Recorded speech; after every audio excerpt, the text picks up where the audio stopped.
here, you lose track of time. Hours melt into days. Days turn into years. 30 years in my case. After so much time in solitary, I should have been getting better.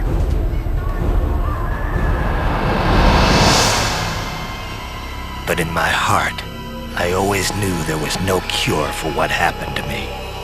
But I kept on hoping. I knew if I waited long enough, I'd get revenge against the man who destroyed my mind.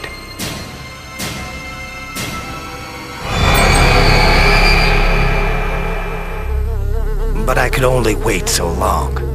Every day, the visions got worse. Soon I wouldn't be able to tell reality from my nightmares. But then, my life changed. He called himself Calypso. He said he ran a contest. Winner take all. In my case, first prize meant getting even with the man who stole my sanity. How could I refuse? I agreed to play.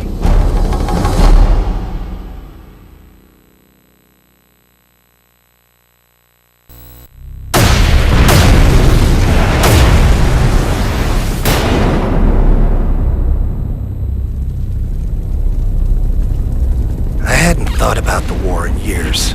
All the drugs and therapy in the world could never get me to talk about what I went through. But when I passed out, I couldn't escape it. The past came rushing back. It was 1971 again, and I was back in Nam.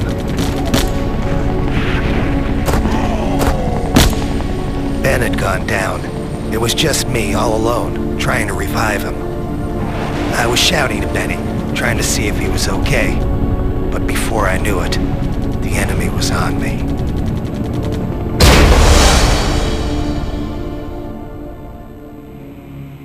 They put us into some stinking hole, 25 feet below the ground. Benny was in bad shape.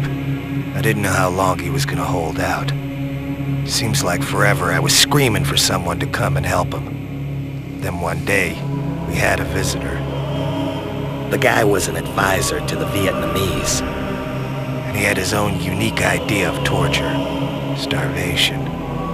Benny was on his last legs, and I wasn't far behind.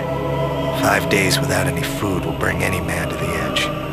And the advisor said the only way I was going to survive was to eat. He gave me a knife and started laughing.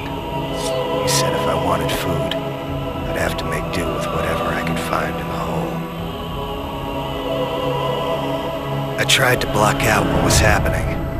I knew what he wanted me to do, but there was no way I was going to give him the satisfaction.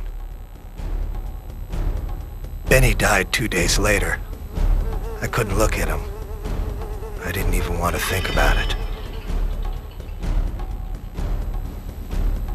It's amazing the things you'll do to survive. I think Benny would have understood.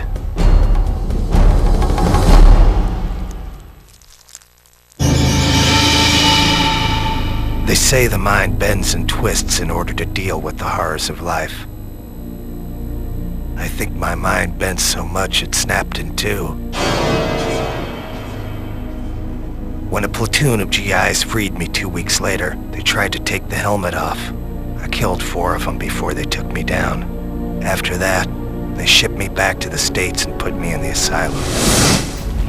But now I have a chance to get even with the man who pushed me over the edge and made Benny die.